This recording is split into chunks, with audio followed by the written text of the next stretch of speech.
más del doble de las escuelas que el gobierno anterior hizo en 4 años.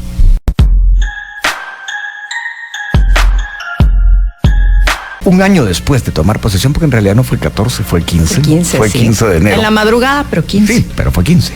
Está con nosotros el presidente Bernardo Arévalo. Presidente, gracias por estar con nosotros. Buenos días. Es un gusto, Luis Felipe, Beatriz, y un saludo a toda la audiencia. Bueno, vamos a platicar grandes rasgos de temas que le atañen, le preocupan a la población. Vamos a hablar de la fiscal general. Es un tema que evidentemente le interesa a nuestra audiencia. Lo hemos tratado en múltiples ocasiones y también de otros que están vinculados con la infraestructura y con parte de lo que usted dijo ayer en el Congreso de la República. Beatriz, va usted con la primera pregunta. Así es, presidente. ¿Cómo le dificulta gobernar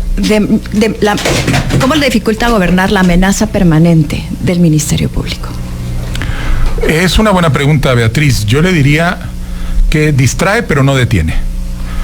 Sabemos que tenemos esa amenaza constante es el reducto en donde este grupo político criminal ha seguido agazapado con acciones, intentando, creo que ya son 8 los antejuicios que me han colocado, y sí, distraen en la medida en que uno no puede ignorar y uno tiene que estar atendiendo y viendo las acciones que hacen, pero no nos detienen. Nosotros hemos seguido adelante, seguimos trabajando, llevamos a cabo nuestro trabajo, tenemos un programa con metas, de manera que sí, está ahí, pero la verdad es que nuestra determinación es no perder demasiado tiempo en ese tema. Dice usted que distrae, pero en este caso, presidente, el kilómetro 44, ruta Palín-Escuintla, la impresión que se da después de lo que ocurrió con el ministro Félix Alvarado es que él no movió mayor cosa porque tenía miedo o temor de incurrir en corrupción. Distrae y no detiene. Mire, ¿qué nos dice la corrupción, el sistema de corrupción que tenemos, realmente está regado por todo el sistema y entonces está tomando esfuerzos que estamos haciendo, que estamos llevando a cabo por medio de la Comisión Nacional contra la Corrupción. Tenemos más de 200 denuncias presentadas de lo que hemos encontrado en los distintos ministerios, y en el caso del Ministerio de Comunicaciones ha sido particularmente difícil porque el Ministerio de Comunicaciones, el contrato de la obra pública, ha sido la fuente tradicional del recurso que alimenta este régimen de corrupción. Hay muchas mafias allá adentro, presidente. Ha habido mafias, hemos ido limpiando varias en el camino, muchas. De hecho, por ejemplo, el ministro Alvarado se enfrentó en algún momento con eventos que montaban y que terminaban cayéndose cuando se comprobaba que lograban meter amaños o trampas, y entonces había que votarlos para no dejar que saliera un contrato corrupto. De manera que el kilómetro 44 es una buena metáfora. En primer lugar, la falta del respaldo para ese pedido de excepción por parte del Congreso de la República limitó lo que podíamos hacer.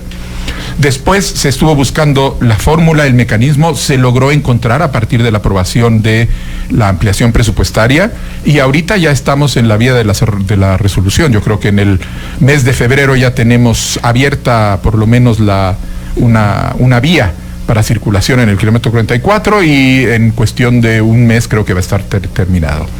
¿De qué ha servido este año? Este año ha servido en el Ministerio de Comunicaciones para entender cómo funciona la corrupción, cómo estaban montados los sistemas para lograr que todo se convirtiera en que sirviera a estos propósitos, de manera que ahora el equipo que lidera el ministro Díaz Bobadilla, el ministro Díaz Bobadilla ha venido trabajando con su equipo desde el mes de diciembre en la preparación de un plan que creo que va a ser presentado hoy o el día de mañana. Se supone que hoy.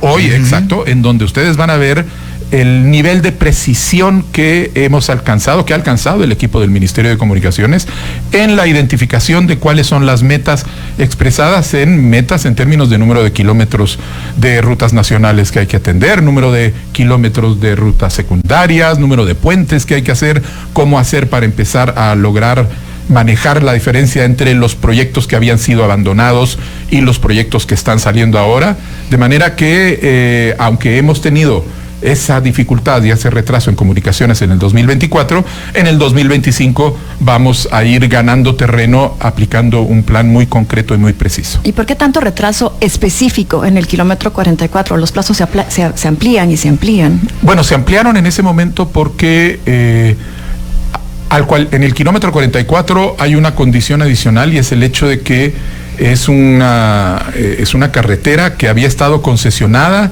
que al terminar la concesión no había terminado de revertir el proceso, había un elemento pendiente, por lo que dificultaba y limitaba las opciones prácticas de contratar a alguien para hacerse cargo. Y eso fue lo que generó esa combinación. Hubo no únicamente el problema del deslave, sino el problema de que sucedió en una carretera que tenía un problema donde no cualquiera podía intervenir y entonces había que hacerlo de una manera específica. Eso es lo que ya hemos superado. Dice usted, presidente, que el Ministerio Público distrae pero no detiene. ¿Qué nos dice, por ejemplo, del caso de Ligia Hernández, de gente de su partido o cercana a usted que podría perfectamente bien ser encarcelada con casos, digamos, fabricados? ¿Qué va a hacer en esos casos específicos? Bueno, estamos haciendo lo que haremos lo que estamos haciendo. Sabemos que eso es lo que quisieran inclusive hacer conmigo y con otros funcionarios del gobierno. ¿Está usted consciente de que están intentando sacarlo del poder? Ellos están intentando hacer cualquier cosa. Mire, si no intentaran hacer algo, no me habrían puesto los 9, 11 antejuicios que tengo puestos, que luego pasan, entran y que no prosperan porque son espurios, porque están basados sobre cualquier tipo de razón absurda. Nosotros lo que hacemos es lo que podemos hacer en el marco de la ley. Nosotros salimos, denunciamos, hacemos ver que se están violando principios y derechos y accionamos como se espera o como se debe en el marco del ordenamiento legal que tenemos. ¿Qué es lo que no podemos hacer? No podemos hacer lo que la gente a veces quiere. Es que vayamos a sacar a la gente a la fuerza de la cárcel, o que vayamos a quitar a un juez, o que vayamos a sacar a la señora. En términos, todo eso lo vamos a hacer en los términos en que nos prescribe la ley. En el caso de la fiscal, hay una solicitud de denuncia que está puesta, hay 2 iniciativas de ley que hemos colocado ante el Congreso de la República para lograr las modificaciones de ley. Y yo tengo al final la certeza de que ya sea porque renuncia, ya sea porque prosperan las iniciativas de ley de reforma, o porque fenece su plazo, pero la fiscal va a salir y yo voy a nombrar al próximo fiscal. Ahí hay un escenario interesante y para algunos preocupante. Que plantea Leonel Toriello, que él asegura que usted, al amparo del artículo 251 de la Constitución, podría destituir a la fiscal general. ¿Sería eso algo a considerar en algún momento? ¿Es el último recurso o está descartado? Mire, ese es un recurso cuya aplicación depende de la interpretación jurídica. Esa es la interpretación de Leonel Toriello y de otro grupo. Mario Fuentes de estar lo mismo. Y de otro grupo de constitucionalistas. Y tenemos otro grupo que dice que no, que eso es imposible porque para eso existen las modificaciones que se han hecho a la ley posteriormente. ¿Ha hablado usted con ellos? Sí, por supuesto, con Leonel Toriello extensivamente sobre el caso. Y les dije, miren, el problema que yo tengo es que yo no puedo arriesgarme a hacer una acción que después la Corte de Constitucionalidad declara ilegal y entonces lo convierte en un caso para un juicio político que puede tirar al traste a este gobierno. Y no se trata de mi presidencia, se trata de el proceso que se está montando, la posibilidad de tener un gobierno que corta y rompe con la lógica del gobierno corrupto. Eso es lo que estamos defendiendo y por eso es muy importante para nosotros el movernos dentro de los márgenes de la ley, porque sabemos que están esperando el mínimo error posible para tratar de utilizar el poder que tienen sobre el Ministerio Público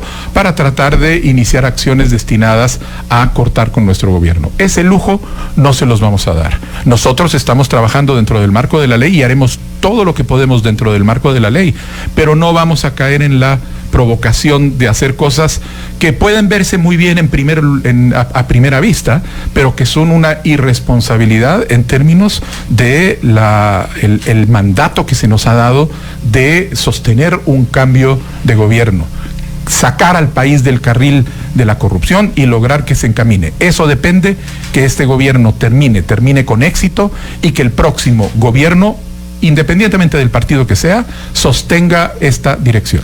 El escenario preocupante al que yo me refería realmente era este, presidente, que algunos ya lo han puesto sobre la mesa, que a la hora de la hora, en 2026, usted tenga 6 nombres para escoger y serán 6 impresentables. ¿Usted ha previsto tal cosa, que tal cosa pueda suceder? Bueno, nosotros confiamos en que... Para el Ministerio Público, que quede claro. Para el Ministerio lo tengo claro. Mire, nosotros lo que hemos visto es que hay un proceso en donde no solo nosotros, sino una serie de actores sociales en distintos sectores han venido reaccionando a esta realidad y han generado situaciones como por ejemplo el hecho de que nosotros hemos repetido, estamos invitando a que a la gente decente se presente a estas situaciones, que haga la lucha, que presente sus candidaturas para magistrado, para fiscal, y que le dé oportunidad a la otra gente decente de pelear. Miren lo que pasó durante la elección de Cortes. Fueron las comisiones de postulación fueron encabezadas por rectores que garantizaron y de una manera clarísima el proceso y que no se prestaron a los juegos que hubo. Hubo candidatos impresentables, pero absolutamente impresentables, que fueron rechazados precisamente por eso, que en condiciones anteriores seguramente hubieran logrado pasar y posiblemente hubieran llegado a la algunos legislatura. Impresentables pasaron. Algo, sí.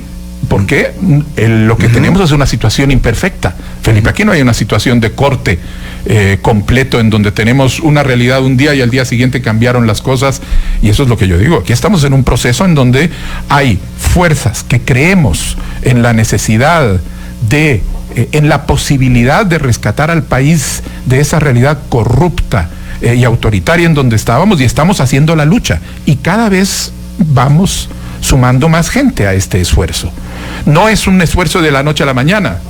Hoy me preguntaban, ¿usted quisiera haber hecho más? Y yo dije, claro que sí, muchísimo más. Por ejemplo, si el resultado en el Congreso de la República hubiera sido el que sacamos en la segunda vuelta, tendríamos una bancada mayoritaria en el Congreso. Tenemos una gran bancada que ha crecido mucho y que es muy valiente y muy trabajadora, pero sigue siendo una minoría dentro del Congreso. Uno se mueve dentro de las condiciones políticas que tiene. La bancada ha hecho un trabajo enorme para ir generando los acuerdos que han permitido avanzar y salir adelante con una serie de legislación como no ha pasado anteriormente, empezando por aprobar un presupuesto que nos posibilita trabajar para darle los resultados al pueblo.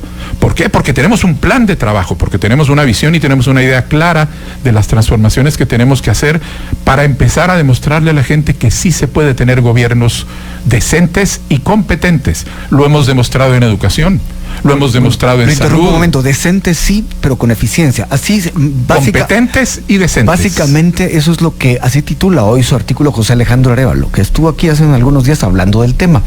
Decencia sí, pero con eficiencia. Porque hay una percepción muy generalizada de que no se ha avanzado lo suficiente, presidente.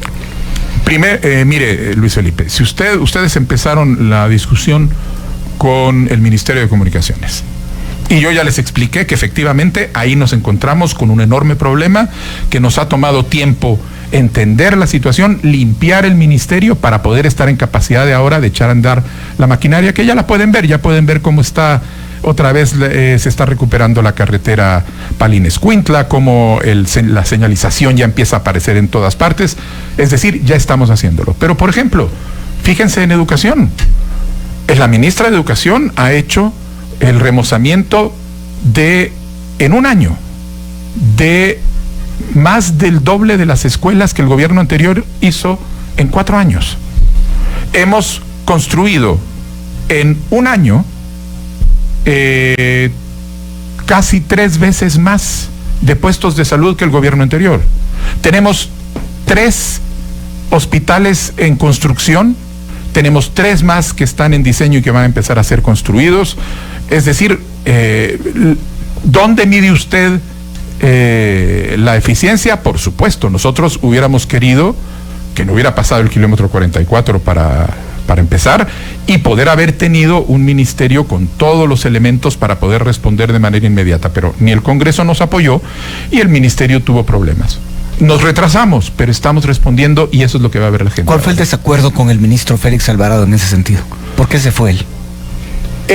Con el ministro habíamos acordado que iba a haber una salida ahora, en este momento de cambio de ministros, y él decidió que prefería salir antes y tomó la decisión de retirarse. Presidente, ¿qué le dice a quienes lo consideran a usted un hombre tibio?